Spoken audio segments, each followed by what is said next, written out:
Number 13। Question number 13 क्या बोल रहा है? Question number 13 of your chapter 11 क्या है? अ round table cover 6 equal designs, ठीक है, कवर हैज 6 इक्वल डिजाइन्स। किसकी बात कर रहा है ये? राउंड टेबल कवर की बात कर रहा है। किसकी बात कर रहा है ये? टेबल कवर की बात कर रहे हैं। किसकी बात कर रहे हैं लोग? टेबल कवर की बात कर रहे हैं। टेबल कवर क्या हुआ? जो टेबल के ऊपर फैलाते हैं, डाइनिंग टेबल या फिर ऐसा कोई टेबल है, ठीक है। ठीक है, आगे क्या बोल रहे हैं? Has 6 equal designs. क्या बोल रहे हैं ये? 6 इक्वल डिजाइन्स, 6 इक्वल डिजाइन है, ठीक है, ये समझ में आ गया। इसके बाद क्या बोल रहे हैं? As shown in the figure, figure आपको दे रखा है, if the radius of the cover is 28 centimetre, ठीक है, रेडियस जो है वो कितना दे रखा है? 28 सेंटीमीटर दे रखा है। Radius of the cover is 28 centimetre. Find the cost of making the design at the rate of 0.35 पर centimetre square. Rate of design, rate of design, तो रेट ऑफ डिजाइन कितना है? तो ये है आपका कितना? 0.35 पर सेंटीमीटर स्क्वायर। कितना? पर सेंटीमीटर स्क्वायर, रुपीज। इतने रुपीज पर सेंटीमीटर स्क्वायर। तो आपको क्या फाइंड करना है? अच्छा, यूज वैल्यू ऑफ √3। √3 की वैल्यू, पाई की वैल्यू कुछ नहीं बोला इन्होंने पाई की वैल्यू चेंज करने के लिए नहीं बोला, लेकिन √3 की वैल्यू इन्होंने बोला हुआ है क्या पुट करना है? 1.7 पुट करना है। और कोई चीज आपको नहीं, ठीक है। तो आपको find the area of design. अच्छा, इससे पहले ना आपको इन्होंने एक डायग्राम दिया हुआ है, इस तरीके से डायग्राम दिया हुआ है, जरा उसको देख लो। ये है वो कवर, ये क्या है? वो कवर है। और इसमें इन्होंने क्या बनाया है? इसमें इन्होंने बनाया है क्या? इसमें इन्होंने बनाया है एक हेक्सागन बनाया हुआ है, ये इस तरीके से उन्होंने एक हेक्सागन जो है वो बना रखा है।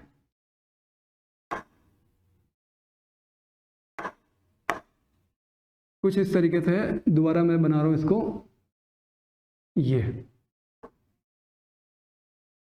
कुछ इस तरीके से। ये सारी लाइनें आप सीधी मान के चलोगे कि सारी लाइनें क्या हैं? स्ट्रेट है, ठीक है। अच्छा, डिजाइन कहां पे है? तो डिजाइन यहां पे है। ये है आपके डिजाइन्स, ये क्या है? डिजाइन्स है।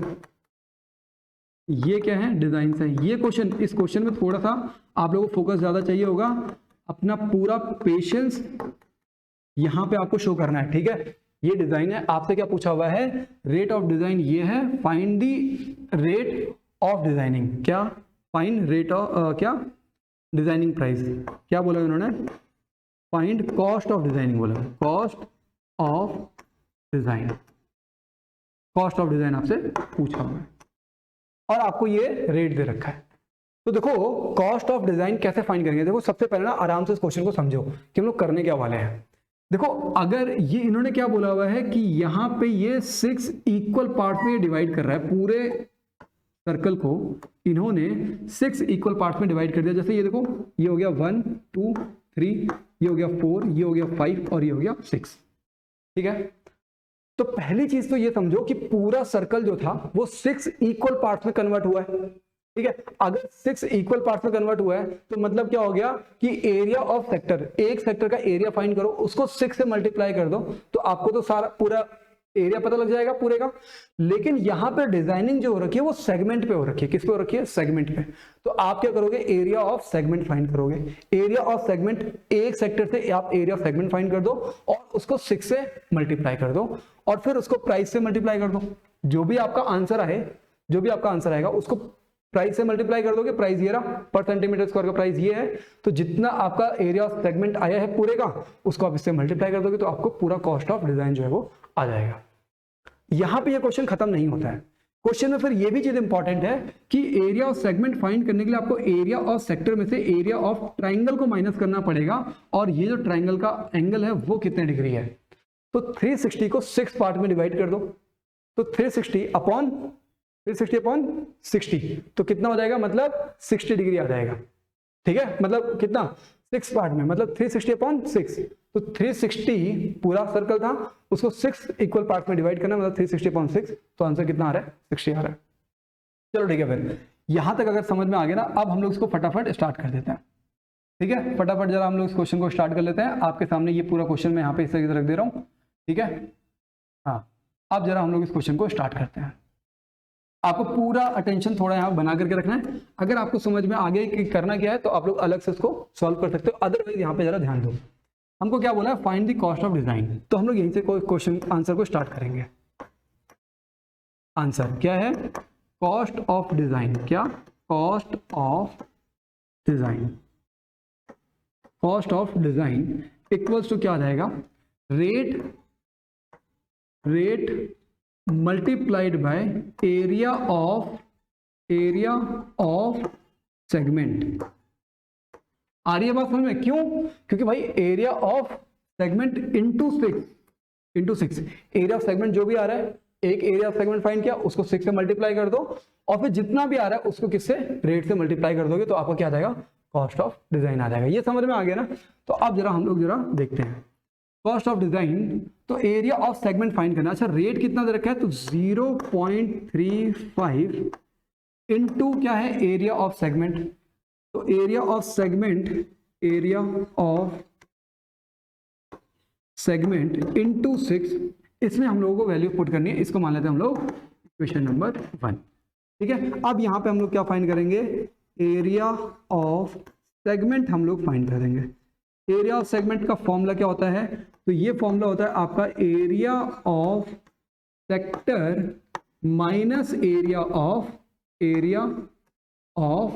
ट्राइंगल। एरिया ऑफ ट्राइंगल, ये आपका ट्राइंगल फॉर्म हो रहा है, ठीक है। तो क्योंकि ये जो ट्राइंगल फॉर्म हो रहा है, ये ट्राइंगल कैसा है, इक्विलेटरल ट्राइंगल है, ठीक है। तो एरिया ऑफ, देखो अब इसमें एरिया ऑफ सेक्टर फाइंड जब हम लोग करेंगे, तो एरिया ऑफ सेक्टर क्या हो जाता है आपका, theta upon 360 into pi r square, और माइनस फिर एरिया ऑफ ट्राइंगल करना है। एरिया ऑफ ट्राइंगल क्या है, और ये ट्राइंगल कैसा फॉर्म हो रहा है, जरा इस ट्राइंगल को मैं एक बार यहाँ पे अलग से बना करके दिखाता हूँ आपको। ये ट्राइंगल बन रहा है आपका, ये ट्राइंगल बन रहा है जिसमें ये एंगल आपका कितना डिग्री का है, 60 डिग्री का है, ठीक है। और ये क्या है, रेडियस है, और ये भी रेडियस है। इसका मतलब ये दोनों एंगल क्या हो जाएंगे, इक्वल हो जाएंगे। आ रही है बात समझ में? अगर मैं इसको मान लेता हूं कितना डिग्री, अगर मैं इसको कितना मान लेता हूं, अच्छा यहाँ पे जो भी एंगल फॉर्म हो रहा है, ठीक है, वो 60 डिग्री कैसे फॉर्म हुआ, पहले हम लोग जरा उसको देख लेते हैं। 60 डिग्री कैसे फॉर्म हुआ कि थीटा इक्वल्स टू क्या होगा, क्योंकि आपने 360 को 6 इक्वल पार्ट में डिवाइड किया है, तो इससे ये कैंसिल, और थीटा इक्वल्स टू कितना आ रहा है, 60 डिग्री आ रहा है। ये चीज आपको यहाँ से कंफर्म हो गई। अब इस ट्रायंगल में हम लोग काम कर सकते हैं। थीटा कितना आया आपका, 60 डिग्री आया, और ये दोनों एंगल क्या है, इक्वल है, ठीक है। अगर मैं ये करूंगा कि 60 प्लस इसको अगर मैं x मान लूं और इसको भी x मान लूंगा, तो यहाँ पे twice of x equals to कितना होगा, 180 डिग्री हो जाएगा, ठीक है। इससे इसमें से माइनस कर दो, तो इसका मतलब 2x इक्वल्स टू 120 डिग्री, तो मतलब x equals to 120/2 which gives you value as 60 degree. इसका मतलब ये कितना आ रहा है, ये दोनों के दोनों कितने डिग्री आ रहे हैं, 60 डिग्री आ रहे हैं। और इसका मतलब क्या हो गया, ये एरिया ऑफ इक्विलेटरल ट्रायंगल। तो यहां पे हम लोग क्या लिखेंगे, area of sector minus area of equilateral triangle, ठीक है, इक्विलेटरल ट्रायंगल। ये दोनों चीजें समझ में आ गई। कैलकुलेटिंग दिस थीटा, आप इसको अलग से करोगे, ठीक है, क्या कैलकुलेशन ऑफ थीटा, इसको हम लोग अलग से कर लेते हैं, ठीक है। और ये जो क्या है, triangle is an equilateral triangle. क्या बोल रहा है वो, ये जो अपना ट्रायंगल फॉर्म हो रहा है, ये कैसा ट्रायंगल हो रहा है, इक्विलेटरल ट्रायंगल फॉर्म हो रहा है। यहां पे इसको हमने इक्विलेटरल ट्रायंगल पुट कर दिया। अभी चीजें समझ में आ रही हैं, ठीक है। अब हम लोग फटाफट इस पे काम करते हैं।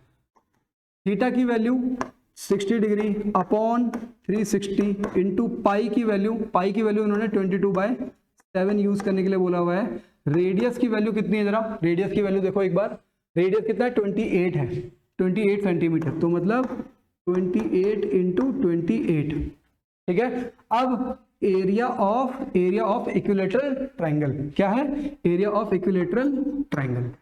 तो इक्विलेटरल ट्रायंगल का एरिया कितना होता है, तो एरिया ऑफ इक्विलेटरल ट्रायंगल होता है तुम्हारा √3/4 साइड का स्क्वायर। साइड कितना है, यहाँ पे साइड कितनी है, 28 है, रेडियस साइड क्या है, रेडियस है, तो मतलब 28 इंटू 28, आ रही है बात समझ में यहाँ पे? ठीक है, आगे हम लोग इसको फटाफट अब जरा सॉल्व करते हैं और हम लोग देखते हैं आंसर की तरफ पहुंचते हैं हम लोग। 0 से 0 कैंसिल, ये कैंसिल आपका 6 टाइम्स में, ठीक है। फिर इस 6 से कुछ कैंसिल हो सकता है क्या? नहीं, अभी नहीं हो सकता, तो हम लोग इसको अभी एज इट इज ऐसे बना करके रखते हैं। यहां से हम लोग कुछ कैंसिल कर सकते हैं, तो ठीक है, हम लोग 4 से इसको कैंसिल कर देते हैं, कितने टाइम्स में? 7 टाइम्स में। और √3 की वैल्यू उन्होंने क्या बोला हुआ है, कितना पुट करने के लिए? 1.7 पुट करने के लिए बोला हुआ है, ठीक है। तो हम लोग फटाफट अब इसके आगे क्वेश्चन को करते हैं। अच्छा, 7 से ये भी कैंसिल हो जाएगा, कितने टाइम्स में? 4 टाइम्स में। और कोई चीज कैंसिल हो सकती है क्या? ठीक है, तो ठीक है, फिर हम लोग अभी बाकी चीजों को एज इट इज ऐसे ही लिखते हैं। यहाँ पे अगर हम लोग इसको काटना चाहें तो ये हो जाएगा आपका 3 से कैंसिल, 3 टाइम्स में, 2 से, और ये 2 टाइम्स में। देखो आंसर कितना आ रहा है, 44 × 28 अपॉन 3, और यहाँ पे कितना आ रहा है? -1.7 × 7 × 28। तो 28 को हम लोग कॉमन कर लेते हैं, ठीक है, और यहाँ पे अपॉन में 3 है, यहाँ पे कुछ भी नहीं है, कोई बात नहीं। हम लोग क्या करते हैं, 28 को कॉमन कर लेते हैं।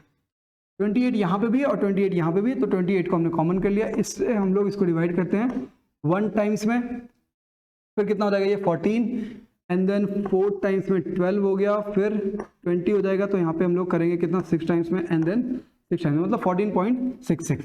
तो यहाँ पे हो गया आपका कितना, 14.66 माइनस 28 तो हमारा बाहर चला गया है, यहाँ पे 7 मतलब 17 × 7, तो 7 7 जा कितना होता है, 49, 4 कैरी, 7 1 जा 7 and 4 11, तो यहाँ पे आ गया 11, और डेसिमल एक डिजिट से पहले, तो मतलब यहाँ पे डेसिमल। सॉल्व करेंगे फर्दर, तो ये 28 × अब इसमें से इसको माइनस कर देंगे हम लोग, ठीक है।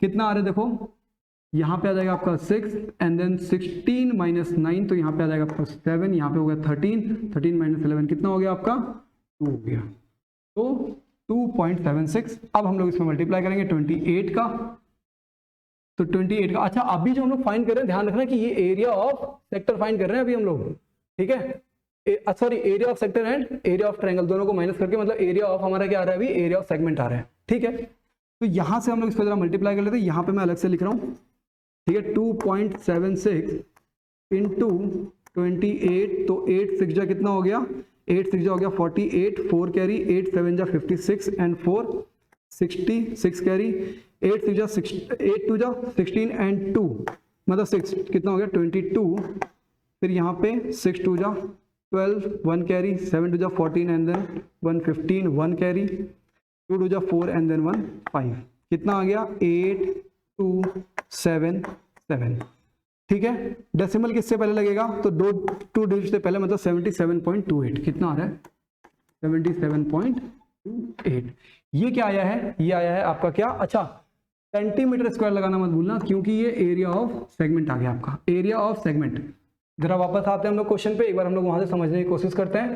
तो ये है आपका एरिया ऑफ सेगमेंट, ठीक है, ये आ गया क्या, एरिया ऑफ सेगमेंट। एक का आ गया, 6 से मल्टीप्लाई कर दो, और यहाँ पे जो कॉस्ट ऑफ डिजाइन है उसमें हम लोग इसको पुट कर देते हैं, ठीक है ना।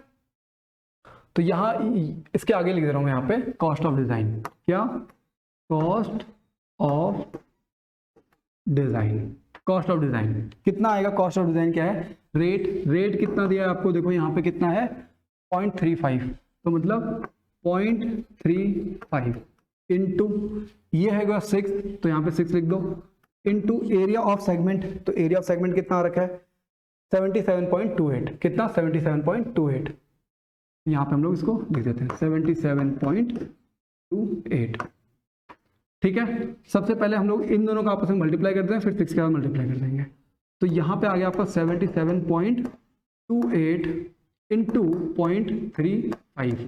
देखो एग्जैक्टली क्या है ना, इन क्वेश्चंस में जहां पे कैलकुलेशन ही कैलकुलेशंस हैं, तो वहां पे कहां पे क्वेश्चन गलत हो सकता है, कैलकुलेशन में गलत हो सकते हैं, क्योंकि कॉन्सेप्ट तो आपको समझ में आ गया है, ठीक है, कॉन्सेप्ट एक बार समझ में आ गया, उसके बाद आपको कैलकुलेशन के टाइम पे पूरा ध्यान रखना होता है, ठीक है। अच्छा, 8 5 जा कितना हो गया 44 कैरी, 5 2 जा कितना हो गया 10 and 4 कितना हो गया 14, 1 कैरी, 7 5 जा 35 and 1 36, 3 कैरी, 7 5 जा 35 and 3 38, ये आ गया आपका कितना 38।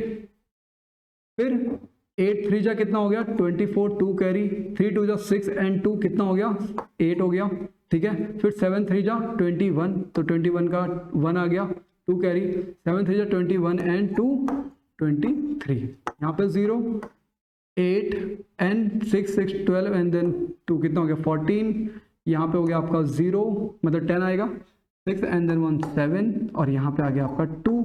इसका मतलब कितने 4 डिजिट से पहले डेसिमल, तो 4 डिजिट से पहले डेसिमल लगा दिया, मतलब यहाँ पे आ रही है बात समझ। इसका मतलब 27 कितना, मैं यहाँ पे सीधे सीधे इसको 27.05 इंटू 6।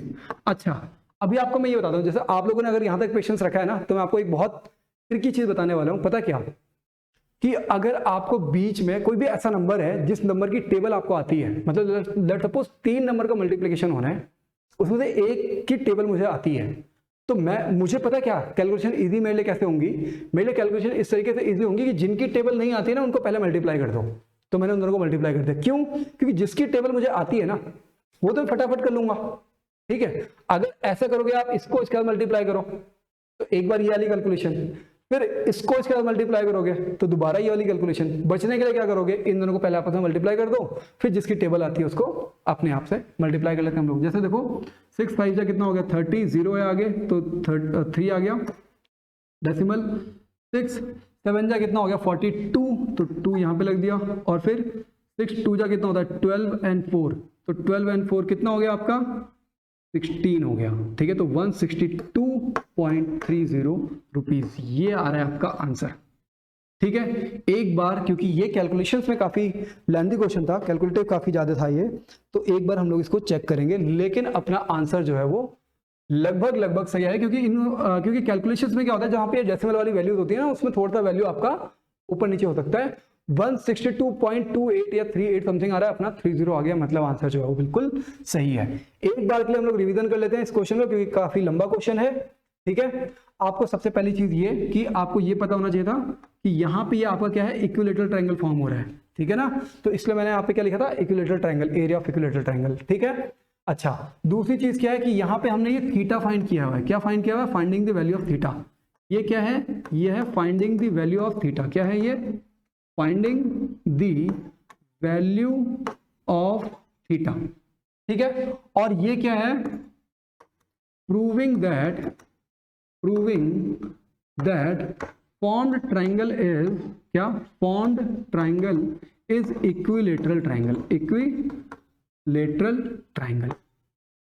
समझ आ रही है बात। अच्छा फिर कभी किसी और लेक्चर में, क्योंकि अभी अपना टाइम काफी लेंथी होता जा रहा है, ठीक है, और मुझे अभी एक और क्वेश्चन सॉल्व करना है, तो ये कभी किसी दूसरे क्लास में जहां पे ऐसा कोई इक्विलेटरल ट्रायंगल फॉर्म हो रहा होगा, उसमें मैं आपको थोड़ा सा प्रूविंग करके बताऊंगा कि किस तरीके से आपका जो फॉर्मूला है वो किस तरीके से ड्राइव हुआ है। अभी तो आपको ये बताना है कि पूरा क्वेश्चन अगर आप लोगों के समझ में आ गया है, ठीक है, और पूरे अच्छे से नीट एंड क्लीन तरीके से सिमेट्री के साथ आप लोग चलते हुए चलोगे, ठीक है, ये इस तरीके से चलते हुए रहोगे पूरा, और फिर उसके आगे इस तरीके से चलोगे, ठीक है। अभी हम लोग जरा आगे चलते हैं क्वेश्चन नंबर 14 पे।